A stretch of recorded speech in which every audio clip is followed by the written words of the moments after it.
समुद्र के भीतर आया था ना, लक्ष्मी से भी मिला था। तो अब तू ही बता, वो अधिक सुंदर है या मैं?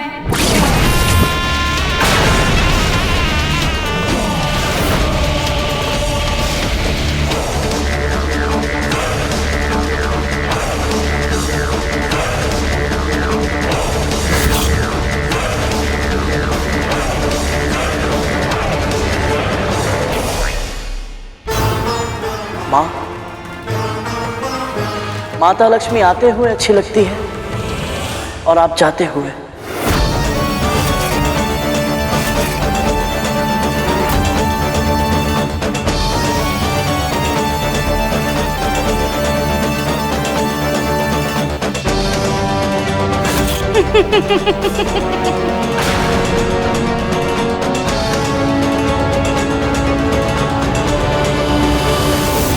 मुझे तेरा उत्तर अच्छा लगा।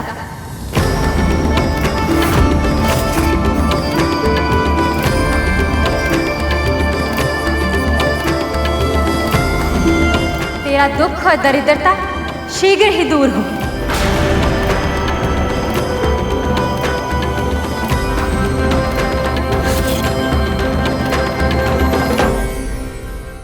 परिस्थितियां कितनी भी कठिन क्यों ना हो, ये इतनी आसानी से बच कैसे जाता है?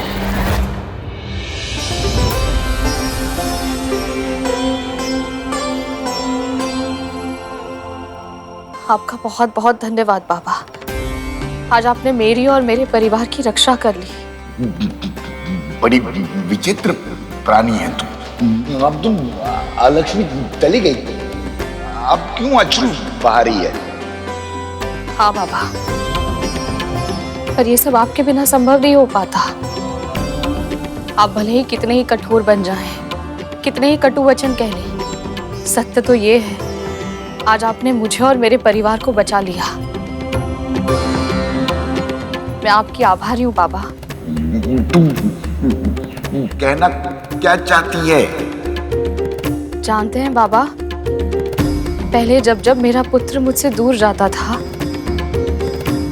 मुझे सदैव विचित्र सा भय लगा रहता था। आशंका की छाव में बीतता था मेरा जीवन। उसके बिना एक क्षण भी मेरे मन को शांति नहीं मिलती थी। पर इस बार आपके यहाँ होने से मुझे वैसा अकेलापन अनुभव नहीं हो रहा।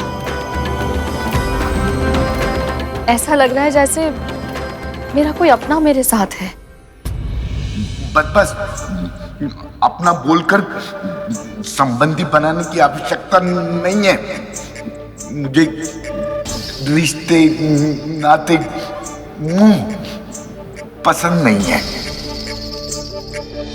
तभी तो मैं अकेला मन में वास करता हूं। अब क्या बातों से ही मेरा पेट भरेगी? क्या भूख लगी है? कुछ खाने को ला। अभी लाई बाबा।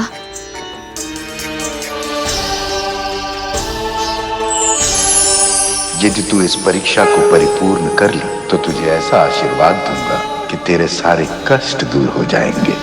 प्रभु, निवास के लिए स्थान मुझे कहीं ना कहीं मिल ही जाएगा, पर हर स्त्री की तरह मेरा भी एक स्वप्न है कि मुझे भी कोई जीवन साथी मिले,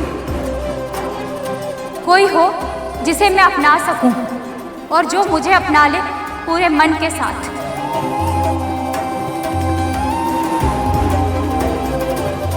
अवश्य देवी, सबकी तरह आपको भी अपना इच्छित वर पाने का अधिकार है।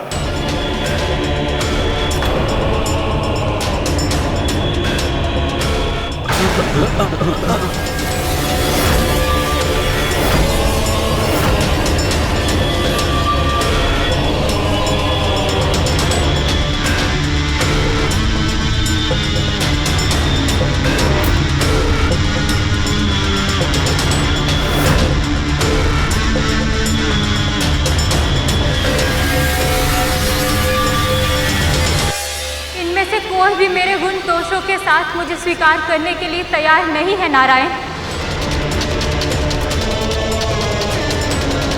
इसलिए मैं आपका आवाहन करती हूँ कि आप मुझे स्वीकार करेंगे, आप मुझे स्वीकार करेंगे, मुझे स्वीकार करेंगे।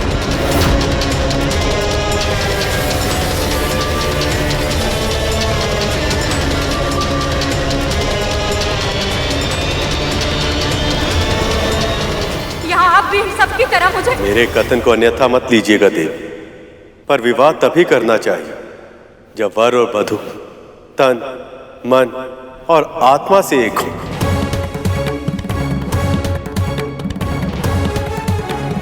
पर मैं तो देवी लक्ष्मी की प्रतीक्षा कर रहा हूं।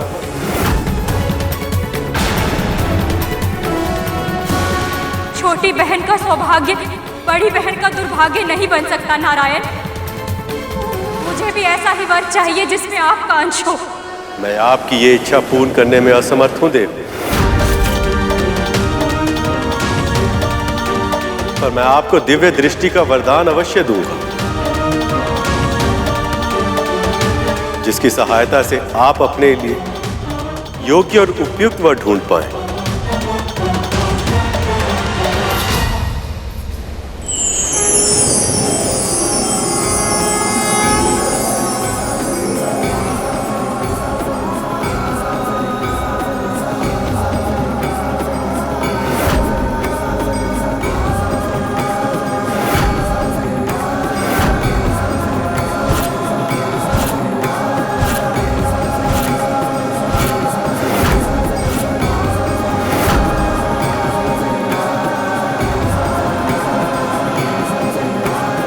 ये ऋषि उद्दालक है, मेरे परम भक्त। इनकी भक्ति इतनी अधिक हो गई कि भक्त और भगवान एक हो गए हैं।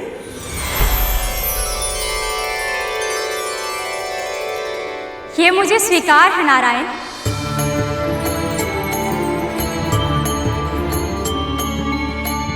यदि ये चाहे तो मैं इनसे विवाह अवश्य करूंगी।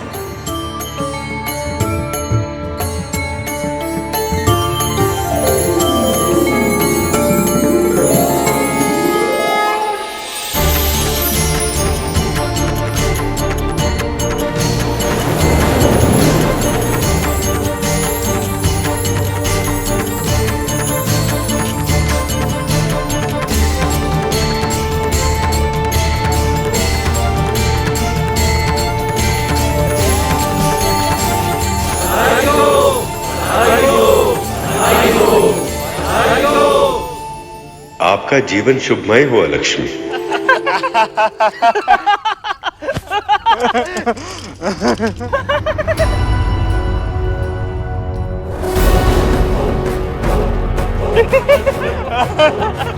सर्पों के जन्म का एक ही उद्देश्य है, भय के रथ पर चढ़कर भय को अस्त्र बनाकर भय से सिंहासन जीतकर शासन करना। पर यहाँ तो उल्टी गंगा बह रही है। विष धारण करने वाले यदि कोमल स्वभाव अपना लेंगे, ऐसे हास परिहास में समय व्यर्थ करेंगे तो युद्ध कैसे कर पाएंगे? कैसे जीतेंगे अपने शत्रु से? कुछ अधिक ही बदलाव आ रहा है मेरे महल में। विंता मेरा हाथ रोकने का साहस जुटा रही है और मेरे पुत्र अपने विष की कड़वाहट खोकर खिलखिला रहे हैं। बहुत हो गया, अब इस बदलाव को बदलना होगा मुझे। फिर से मुझे मेरी व्यवस्था स्थापित करनी होगी।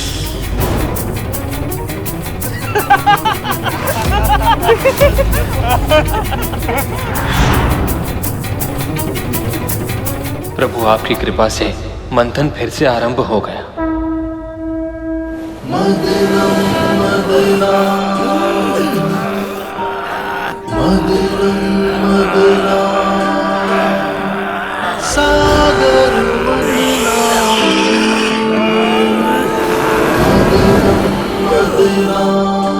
कितना श्रम करना पड़ रहा है मेरे पुत्र को। वासुकी का भयानक विष तक सहन करना पड़ रहा है। पर यदि इस मंथन से उन्हें कोई लाभ नहीं हुआ तो?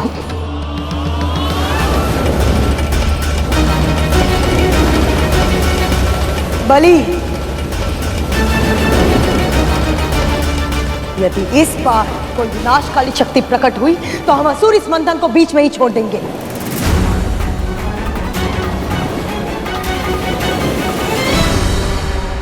हलाहल और लक्ष्मी से तो बच गए हो, लेकिन इसका अर्थ ये नहीं कि मैं और मेरे पुत्र अपने प्राण बार बार संकट में डालें। संकटों से जूझे बिना समस्याओं के समाधान नहीं मिलते दीदी। जोखिम उठाए बिना किसी भी प्रकार के पुरस्कार का मिलना असंभव है। ये तो तुम समझती हो ना दीदी। धैर्य रखिए देवी। संसार में दुखों का अंधेरा कितना भी गहरा क्यों ना हो, सुख का सवेरा अवश्य ही होता है। मेरा पूरा विश्वास है इस बार कुछ कल्याणकारी ही निकलेगा। नारायण नारायण।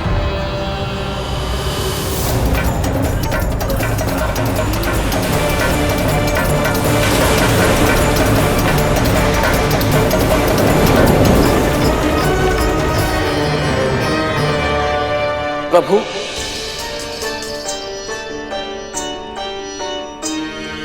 हो सकता है अब माता लक्ष्मी प्रकट हो।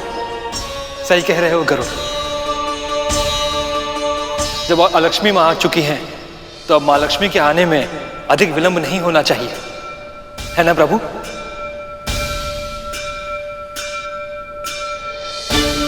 आपकी आंखें आपके मन का दर्पण है प्रभु। ये बता रही है कि अपनों के आने की प्रतीक्षा करना कितना कठिन होता है। मेरी माँ भी ऐसे ही मेरी प्रतीक्षा कर रही होंगी। एक बार माता लक्ष्मी आ जाए तो कुछ देर के लिए मैं अपनी माँ के दर्शन कराऊंगा।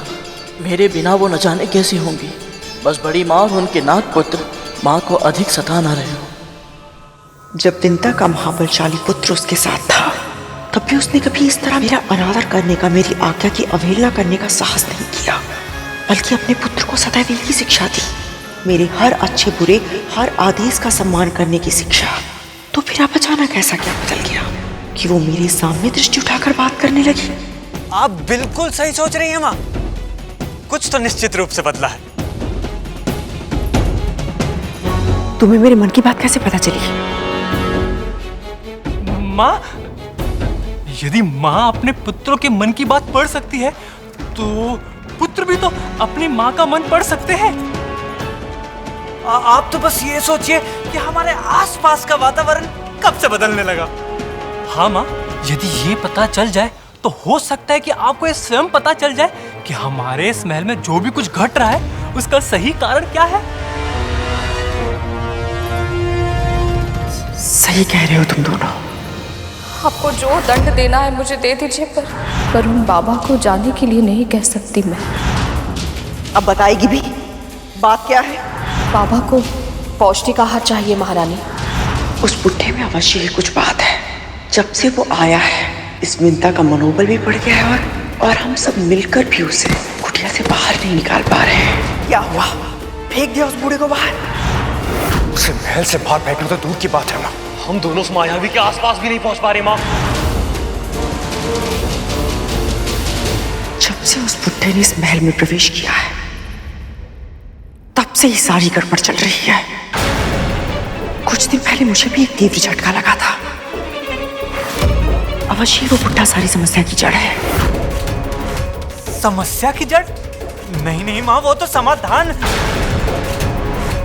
माँ, इसके कहने का अर्थ है समस्या की जड़ तो आपने ढूंढ ही ली है, अब समाधान भी मिल ही जाएगा। इस महल में जो भी कुछ घट रहा है उसका कोई ना कोई संबंध उन बाबा के इस महल में आने से ही है। विंता ऐसे ही किसी को मार्ग से उठाकर अपनी कुटिया में नहीं लाएगी, और जितना यत्न के साथ वो उसकी सेवा कर रही है, कोई ना कोई कारण तो अवश्य है, कोई उद्देश्य या कोई छुपा हुआ लक्ष्य।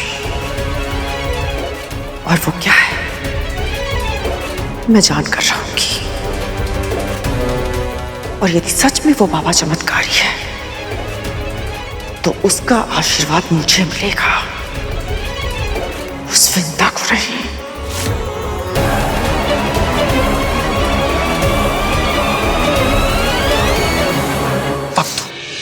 माँ कब बदलेंगी? अरे धूमल, ये बोल माँ कब सुधरेंगी?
प्रणाम स्वीकार करें माँ। प्रभु, ये गौ माता कौन है और इनमें इतना विशेष क्या है कि इनके प्रकट होते ही वातावरण में अभूतपूर्व शुद्धता और शांति व्याप्त हो गई। ये कामधेनु है, गायों में सर्वश्रेष्ठ, पराशक्ति, आदि शक्ति, परम चेतना। ये चिरायु है और जन्मी और सबसे महान है। उन मां ललिता ने संसार के कल्याण के लिए इस दिव्य कामधेनु गाय के रूप में अपना सर्वसुलभ चैतन्य रूप प्रकट किया है।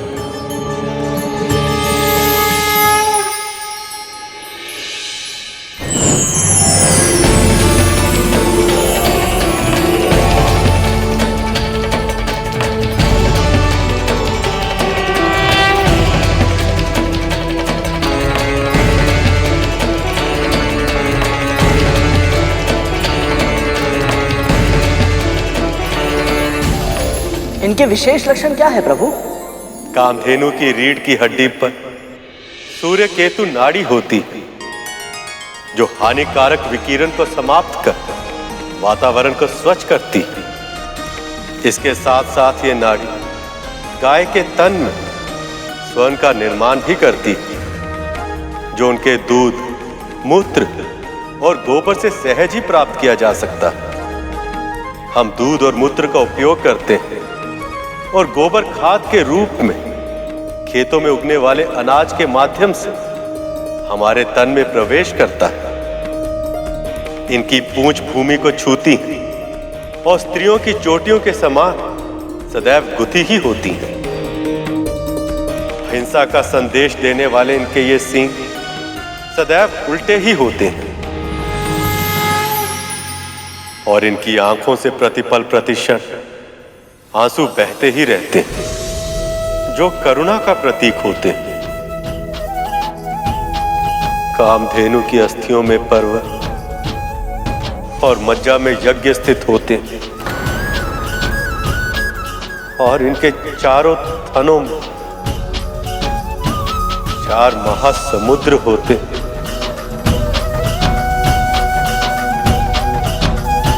और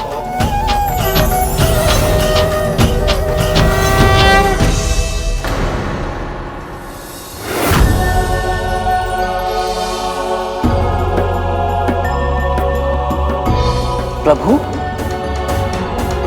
प्रभु,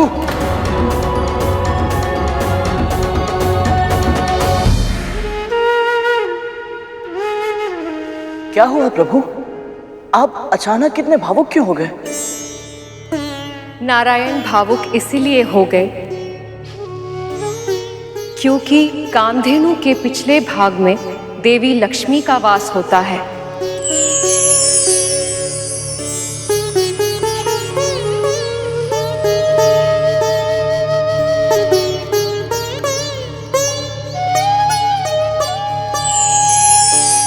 परंतु माता लक्ष्मी का वास मां कामधेनु के पिछले भाग में ही क्यों? मैं बताती हूँ। जब मैं साकार रूप में कामधेनु बनकर अवतरित हुई,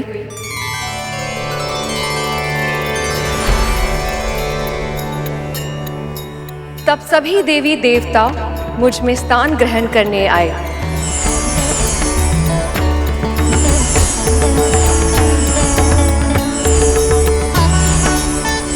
जो सबसे पहले आया उसे अपनी इच्छा अनुसार स्थान मिल गया। मेरे इस कामधेनु अवतार के सींगों के जड़ों में सदैव प्रजापति ब्रह्मा और महाविष्णु प्रतिष्ठित होते हैं। सींगों के अग्र भाग में सभी चराचर और तीर्थ स्थित हैं। मध्य भाग में स्वयं महादेव, ललाट में गौरी, नासिका में कार्तिकेय, कानों में अश्विनी कुमार और आंखों में सूर्य और चंद्र स्थित है। खुरों में सरस्वती और इसके गंध स्थलों में यम और यक्ष का वास होता है।